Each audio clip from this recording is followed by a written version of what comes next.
Bliža se 1. september, ko bodo otroci znova vstopili v šolo. Med njimi bodo morda tudi otroci iz drugega okolja. Kaj bi svetovali učiteljem, kako naj jih sprejmejo? Za vsakega otroka, ki v bistvu pride v neko novo okolje, je to zagotovo velik izziv. Mi kot učitelji si želimo, da bi se otroci v tem novem okolju dobro počutili, da bi imeli en občutek varnosti in da bi v bistvu vedeli, da so dobrodošli.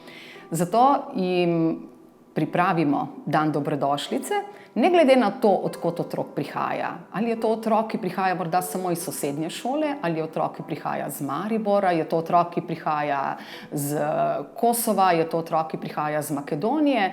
Torej, na tem dnevu dobrodošlice v bistvu se dobimo tako otroci, starši, strokovni delavci, tako da gre za en tak spoznavni dan neformalnega druženja.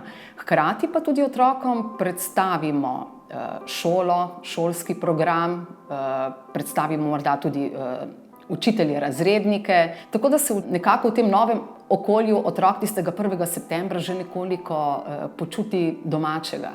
Osnovna šola Koper velja za primer dobre prakse pri vključevanju otrok. Ali izkušnje delite tudi z drugimi? Seveda nas po tovrstnih praksah sprašujejo tudi iz ostalih šol. Zdajšnji projekt Izzivi medkulturnega sobivanja daje ravno priložnosti, da implementiramo te primere prakse, da jih nekako nadgrajujemo, tako s šolami, ki so v konzorciju projekta in sodelujočimi zavodi, tako vrtci, osnovnimi in srednjimi šolami, tako tudi šole, ki niso vključene v projekt. To je tudi smiselno, da v bistvu širimo vsebine čim širše na različnih usposabljanjih, ki jih pripravljamo znotraj projekta doma in pa tudi širše.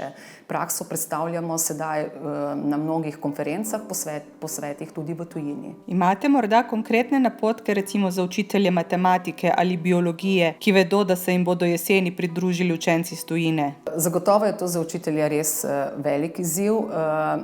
Priporočamo, da vsekakor morda učitelj vsaj nekaj informacij pridobi o kulturi, od koder prihaja otrok. Če je možno, se tudi nekako informira tudi v nekih programih, s katerimi bi naj otrok v bistvu vstopil v naš šolski sistem. Vsekakor je pa ključen ta pogovor, ki ga opravimo lahko z otrokom in pa starši s pomočjo nekega prevajalca, da nekako uvidimo, kakšno je njegovo znanje, katera so otrokova močna področja in kje v bistvu potem nadaljevati z učenjem pri otroku naprej. Vsekakor se otrok vzporedno uči začetnega učenja slovenščine, učitelj pa pri matematiki in pri biologiji pa hkrati razmišlja o tem, kaj mu lahko ponudi, katero je tisto besedišče, ki mu že v tej fazi začetnega vključevanja lahko ponudi, kar se tiče strokovnega predmeta, strokovnega besedišča. Zagotovo se to lahko pozanima prav s pomočjo otroka. Torej, otrok je tisti, ki mu lahko morda prinese tudi kakšen zvezek, kakšen učbenik, izhodiščno znanje otroka lahko preverimo. Tudi če ne poznamo jezika, lahko v bistvu skozi druge vire nam otrok tudi izkaže neko znanje. Ali je kakšna razlika, če se v razred vključuje otrok iz Turčije ali iz Kosova, ki govori precej drugačen jezik, ali pa denimo iz Bosne ali Srbije? Vedno rečem, da otrok je otrok in načini, ki jih učitelji v bistvu uporabljamo pri tem vključevanju, so dejansko nekaj enaki prav za vsakega otroka. Zato v bistvu tam, kjer nimamo nekega stičnega jezika, je to za nas zagotovo velik izziv, večji, ne?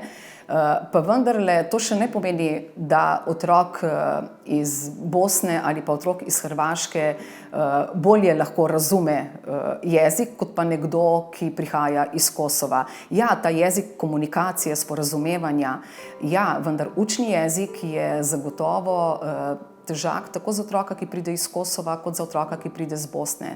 Verjetno pa res naše izkušnje kažejo, da se otroci, ki prihajajo iz Kosova, Turčije, nekoliko dlje časa učijo jezika. In zato jim je potrebno dati čas.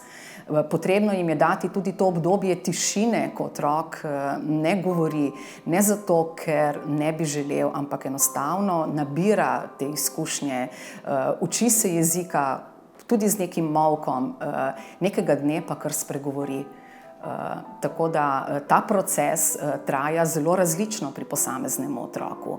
In to, da bi rekli, zato ker je tiho, da otrok nečesa ne zna, ni tako. Naj ne bi bila ta tišina pokazatelj njegovega znanja oziroma neznanja.